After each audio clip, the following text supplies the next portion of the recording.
How's it going, guys? Welcome back to the channel. Today we are turning the key on the H22 Turbo Frankenstein Civic. Let's hope for the best and see if this thing actually runs.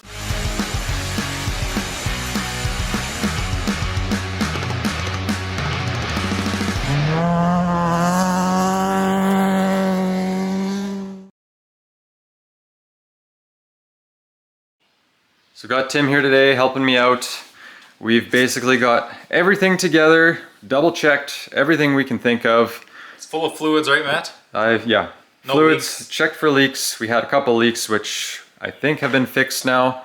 Everything's torqued as far as I know. Got the laptop hooked up, got the tune uploaded, and everything seems to be functioning as it should. So fuel pump spark is gone, so we can build some oil pressure.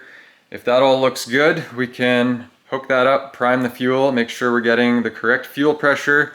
But yeah, we're getting real close. Sorry we haven't recorded much, but my main goal was just to get this thing together and started, and we are almost to that point, so let's get to it. All right, so inside of the car is still a bloody mess, but that'll help us with troubleshooting. So main goal is just to get it running right now. So got power to the gauges, I got oil pressure up here. So I think we just start cranking it, see if we build some pressure. We're gonna be data logging while we do this, so if we need to go back and check on it, it'll just help us diagnose stuff. So it's been a long time coming. I think this is like 4 years in the making. Yeah, let's see if we can build any oil pressure. I'll do that. Yeah, so all the gauges go blank when we're cranking, so that doesn't really help us when we're trying to build oil pressure. Alright, so this is why I left all the wiring like this, so we can diagnose stuff. So there is a brown white wire coming from the oil pressure gauge, so we should be able to hook up a multimeter to that, get a voltage off of that, and then based on the chart in the AEM manual, the voltage reading will tell us what PSI we're at for oil pressure. So fingers crossed this works. Tim's gonna hold the multimeter on there while I crank, and we'll see what we get. Okay. Get half a volt. Nothing. I'm getting nothing. It drops to 0. Okay, so that's not right. So it's like when it's cranking, it's not giving the proper voltage. All right, so our next idea, we are going to undo our wiring to the oil pressure gauge, and we're just going to hook up constant power to it. All right, I don't know how much of that last clip actually recorded because I ran out of space on my memory card, but basically we are having an error with the booster pack, so we're trying to hook up constant power to the oil pressure gauge. Was working for a few seconds, and then it ended up having an error because it didn't sense power, I guess. So it's one of those booster packs where it has to sense power from the battery or it will shut down power. So we're trying to figure out a way to get constant power from it to the gauge. If that doesn't work, then we're just gonna have to hook a wire straight up to the battery, and hopefully that works. So we've got the wiring master extraordinaire here. So we've got a power cable, or I guess it would be like a charging cable adapter that came with the booster pack. So we've kind of spliced into that. We're gonna hook these both up to the gauge power, and maybe that'll work, because I think we were getting 12 volts off of this thing. This port is 20. We don't want to fry the thing either. That's 12. There we got 12. Okay, so that's where we're gonna get our power from. And then it doesn't have this whatever sensor thing, so if it doesn't sense power, it shuts down. This will just be constant power because it's just the charging port. So in theory this should do the trick. Oh, Timothy George Clausen. Thank goodness. So I was like, what the heck? That will have been my problem with the last one too. With the oops. You making sparks? Oh. What did you call me before? An extraordinaire? Yeah, the wiring extraordinaire here is crossing wires and plugging into the wrong things. Yeah. Going in when you should be going out. It's still early morning. You haven't had enough coffee yet. Alright, so obviously we're quite new to this, so only cranking for 10 seconds or so is not going to build oil pressure according to the internet. we're gonna have to go for a few minutes. So we're taking the spark plugs out to relieve compression, and that should alleviate some stress on the battery and stuff like that. So let's try cranking it again, Matt. we're gonna, the plugs are out already? Plugs are out. You did that while I was eating my pizza? I did, yeah. All right. Feeling confident. Let's get some cranking done. Hopefully we see the number change from a 0 to anything. Would be nice. Look at that. I would say at this point we know that we're getting pressure. I think we have enough. Yeah, at least we know the gauge is working, and if we're not hitting the pressure we need while it's running, we kill it right away. Yeah. The pump is primed, and we know that we're flowing oil around to where it needs to be. But I think we're gonna max out at 16 on the starter motor. We're gonna hook everything back up, and maybe we'll hear it run today. Okay, we've got everything hooked back up. That's the spark plugs, and the fuel pump fuse is back in. So Matt is going to prime the fuel, and we'll just make sure we got enough pressure up here.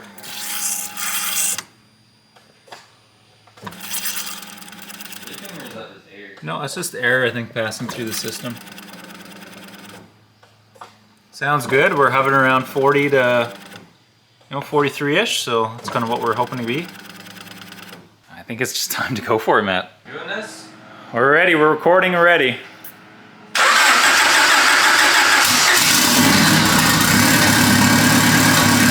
Woo! Listen to that thing purr. Yeah, lots of oil pressure. Get the RPMs up if you can.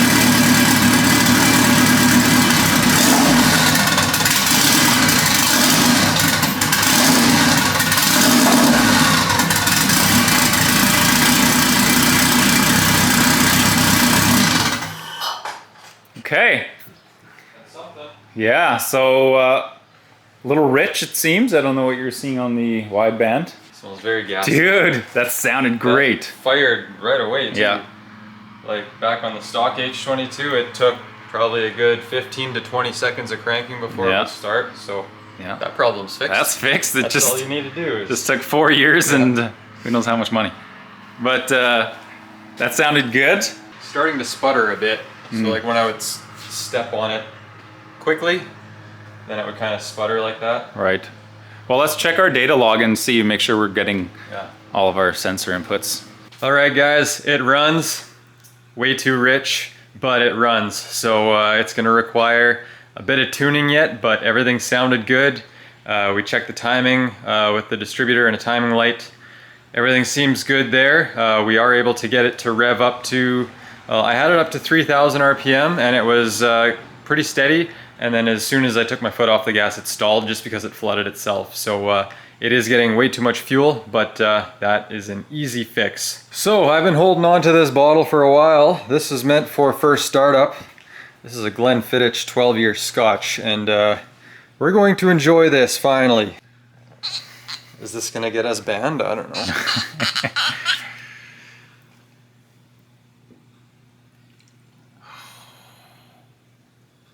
Paid a lot of money for this stuff a long time ago. Because I thought it would have been running like last year, year before. So it's well aged. Yeah, well it says 12 year, but it's more like a 14 or 15 year now.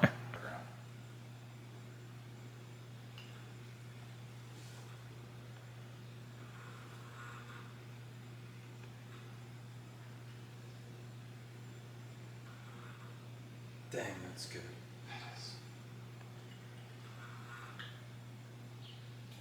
Good way to celebrate.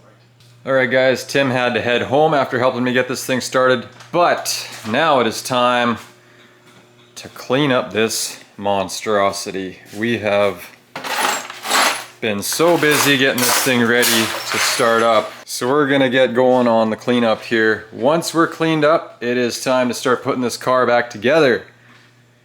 Now we know it runs, we can start making it look like a car again. Alright guys, it is the next day and spent quite a bit of time getting the garage cleaned up.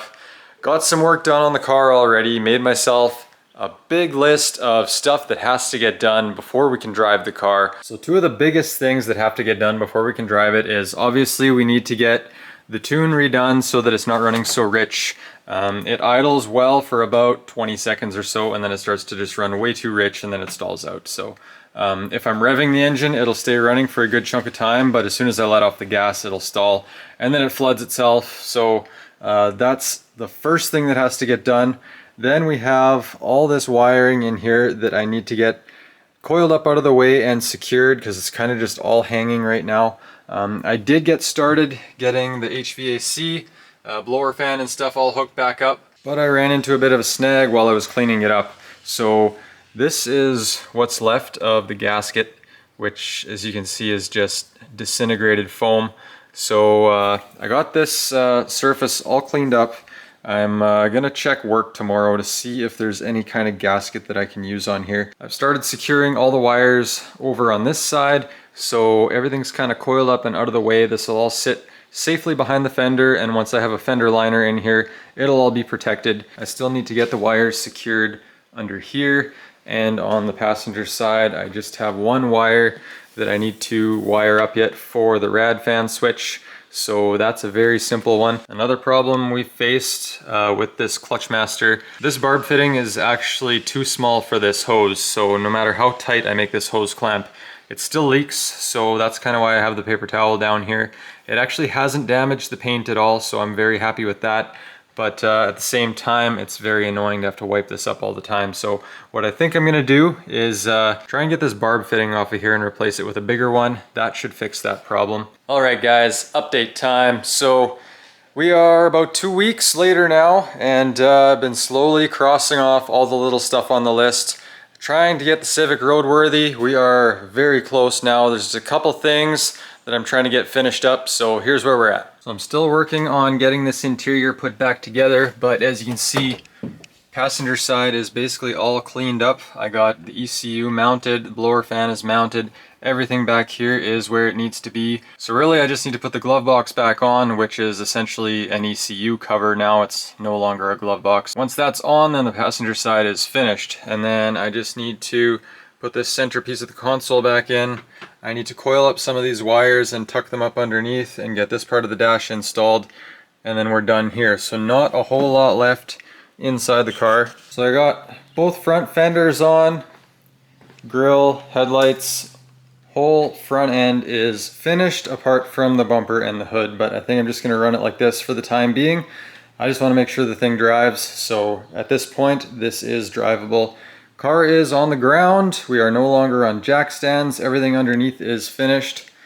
Now, the biggest thing that I've been battling this whole time since we bled the brakes and the clutch is I've got a leak here, and no matter what I do, I cannot fix this leak. I've tried many different methods on trying to make that work. I've got 2 hose clamps on there right now, and it's still not enough to clamp that hose down enough to seal it. So I am still leaking like crazy. So I've got my other Clutchmaster cylinder in the vise here. So this is what the fitting looks like that's on the Civic currently. So it's got a very small port on this side, and then we need a bigger barb fitting than this. So I've been looking all over town, all over online. I cannot find something that has this threading. I believe it's an M8 by 1 with a bigger barb fitting on the other side. I don't think it exists. So I think I'm going to have to try to make something myself. So what I have here is a few different barb fittings. So I've got something like this, and I feel like if I take this fitting and press fit it inside this fitting with some kind of a sealant. At this point, I'm kind of at a loss trying to find a fitting that will work. My other option would be to use the 2-sided barb joiner and try and run 2 different size hoses. So I'd have the thick hose coming off the reservoir, go to the joiner, join it to a smaller piece of hose that then goes to the Clutchmaster, but that just makes one extra connection that is likely to leak in the future. So I don't know, I'm gonna try this. I'm gonna try and fab up some kind of weird fitting that doesn't exist and see if it works.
All right guys, well I've been working at this all day, but I believe the Civic is about ready to be on the road. So interior is mostly together. Only thing that's missing right now is the ECU cover, which I want to leave off for now just so that we have easy access for tuning. So I'm gonna leave that as is, but other than that, the rest of the interior is put back together. As far as the clutch master cylinder goes, I'm not sure if I've fixed the leak yet, but I'm gonna leave it for about a day or so, see if I get any drippage.